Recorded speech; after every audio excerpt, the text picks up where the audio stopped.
I don't know, I thought maybe today I'd take you guys to work with me. So, this is my little corner of heaven, right? And actually, I thought maybe I'd take you guys to work with me kind of literally today. I think by now everybody knows that what I do here at Blue Forge Group is not just film. You know, it's also print books and comics and games and music albums. But specifically, I'm not always working on one of those types of projects. I know, she likes Dark Dark Cave, we call it. A lot of what I actually do is manage people.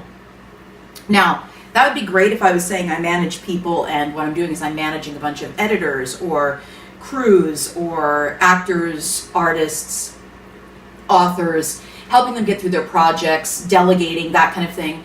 I don't think I'd like that job, but it would be an interesting job.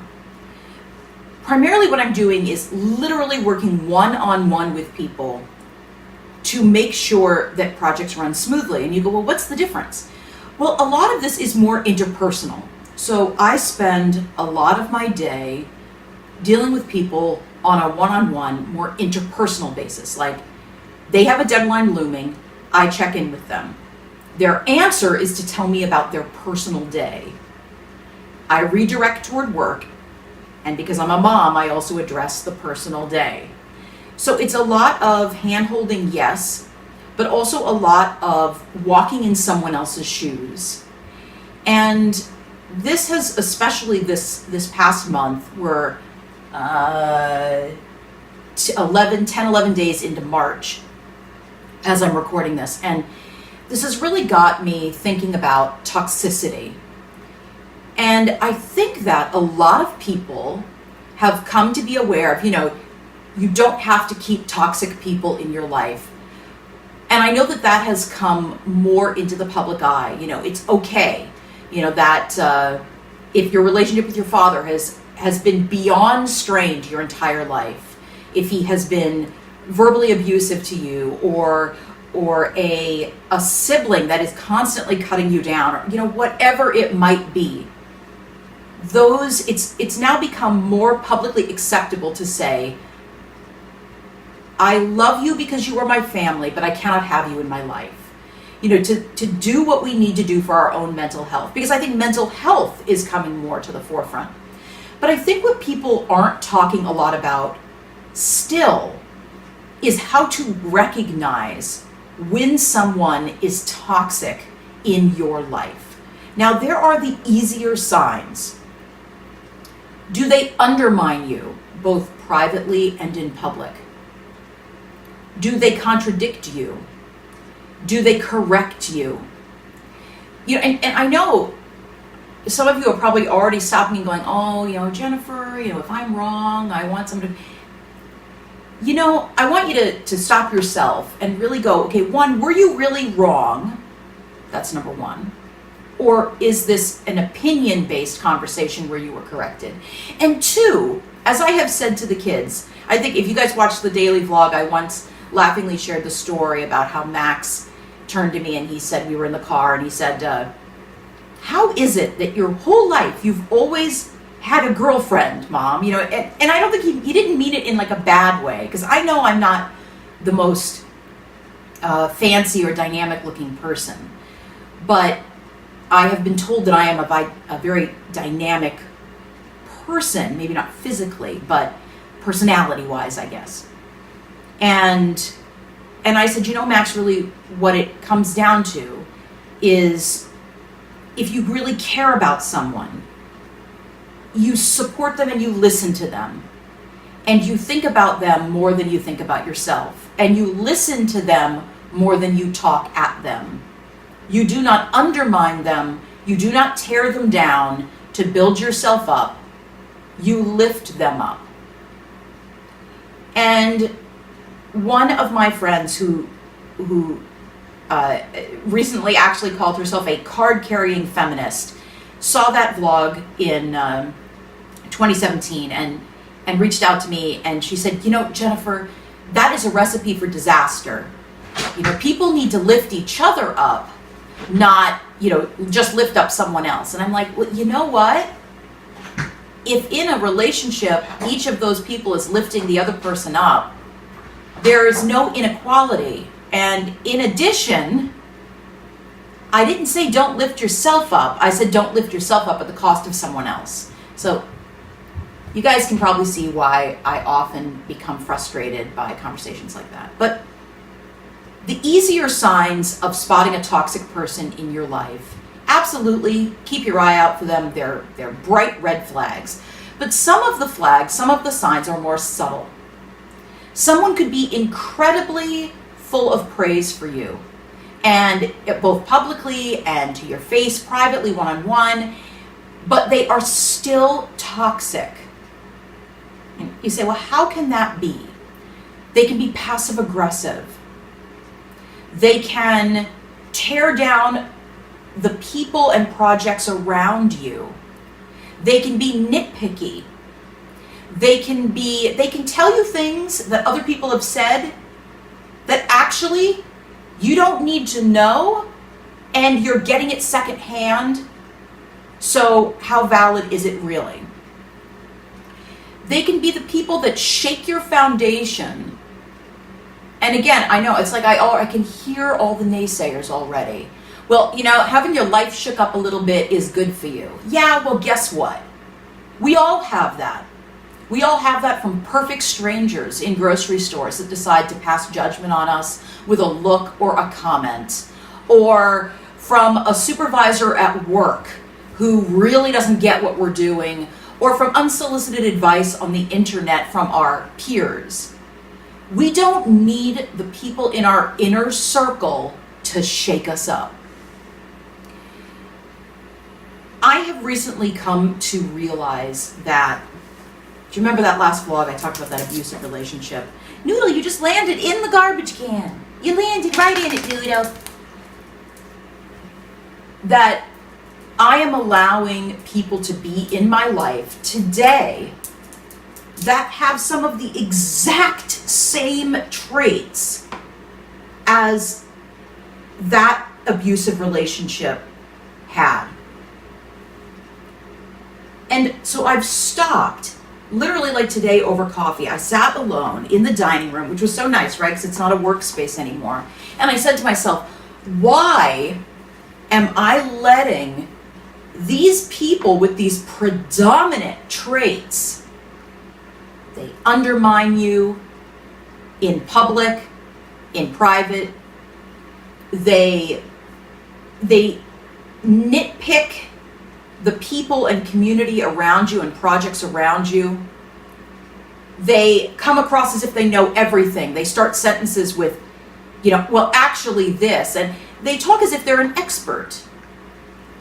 And yet, they're miserably unhappy. Why are you letting a shadow, a reflection, another incarnation of that negativity back into your life? Why? And oh my gosh, I sat there. I usually have like 15, 20 minutes with my coffee and my thoughts, right? That's it. No phone, no nothing. I must have sat there for an hour, 45 minutes to an hour. The sun is shining through the windows. It's kind of like this. It's kind of that pale winter sun that's trying to tell me that spring is here.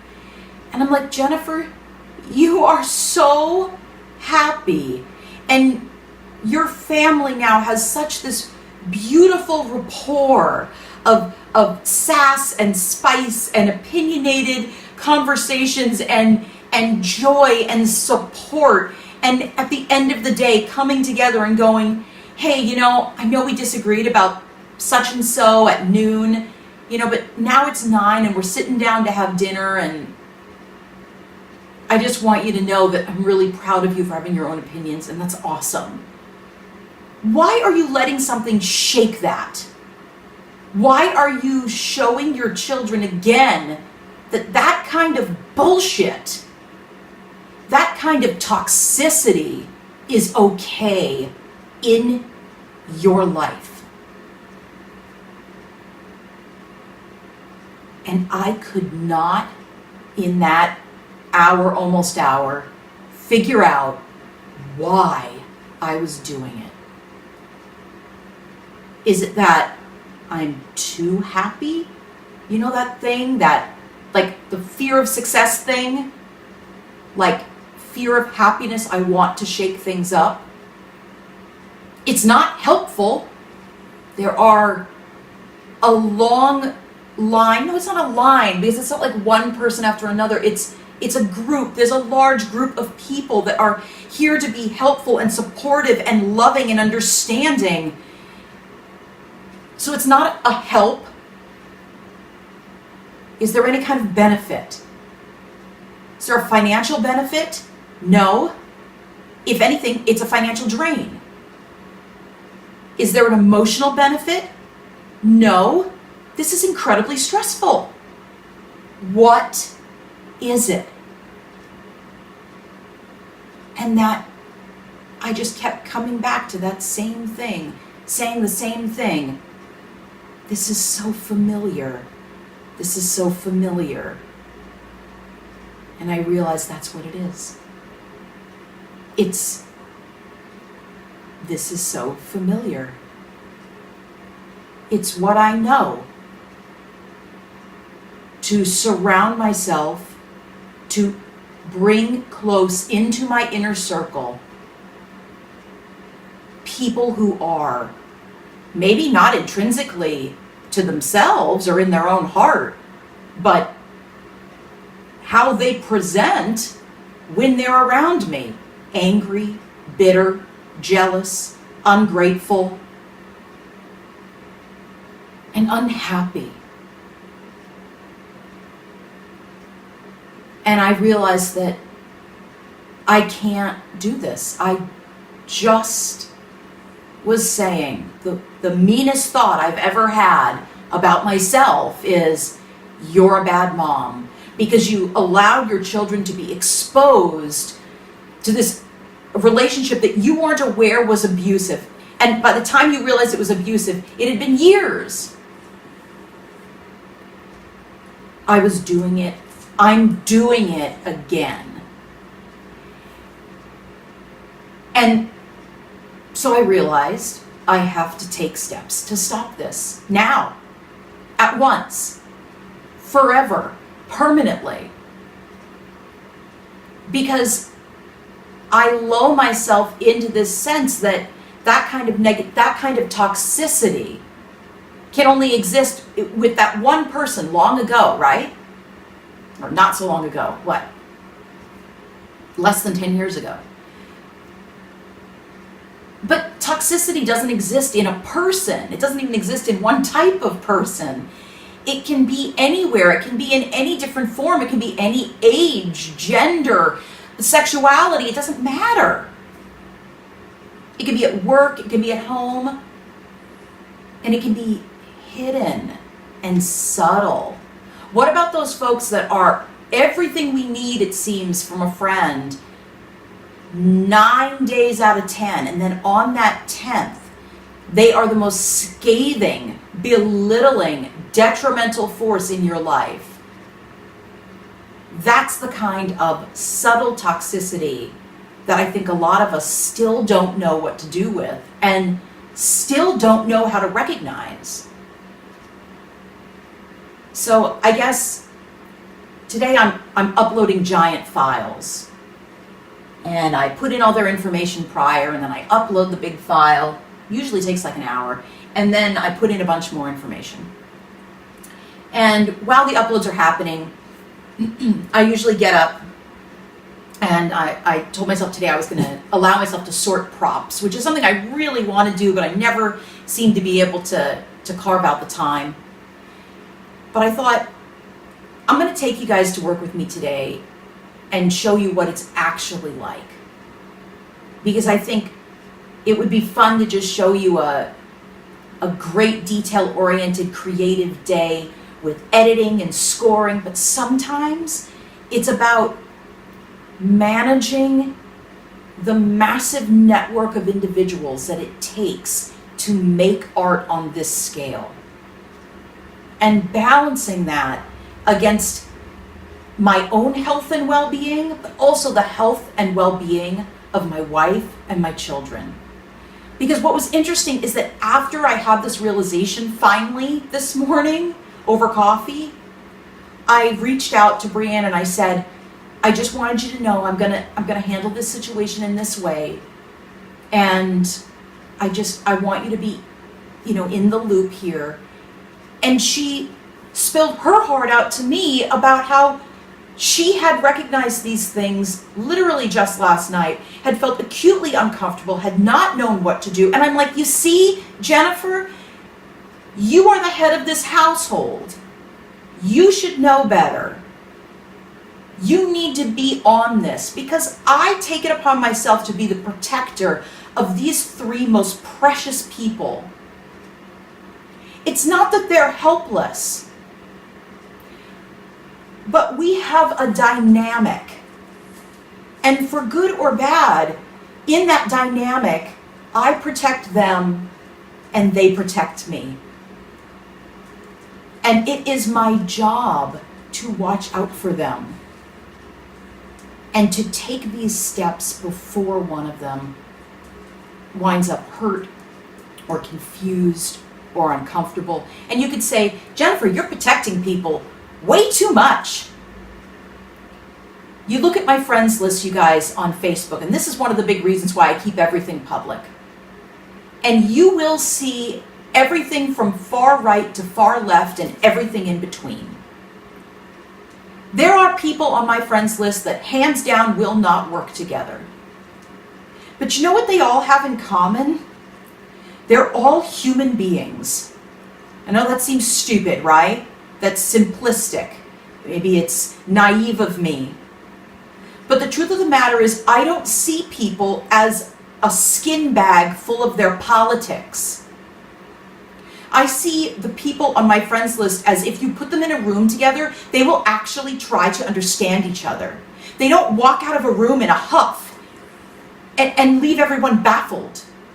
They don't talk behind each other's backs or say, well, this person hurt my feelings, but I don't want to talk to them about it because I don't want to start drama. Oh, please get out of my life. Conversations, communication is not drama. Trolling someone on Facebook is drama. Stalking someone on Facebook is drama. You go, how is it drama? They don't know. Yeah, it's drama, guys. Trying to engage in conversation and trying to communicate and understand, that's not drama. That's not negativity. That's trying to make progress as a human race moving forward. And I don't know, maybe this is too esoteric for some of you guys, and I totally get that, and I won't be this way next vlog, but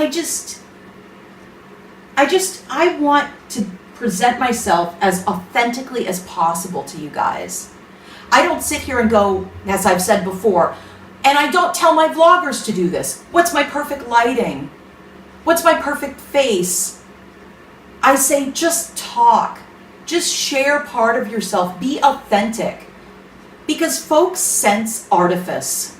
And artifice is false. No one is artifice. If you're joyous, talk about being joyous. If you're miserable, talk about being miserable. Share your real human experience. And look out for the toxic elements in your life that could be eating away at your health, at your energy, and at the finite amount of time we all have on this planet together.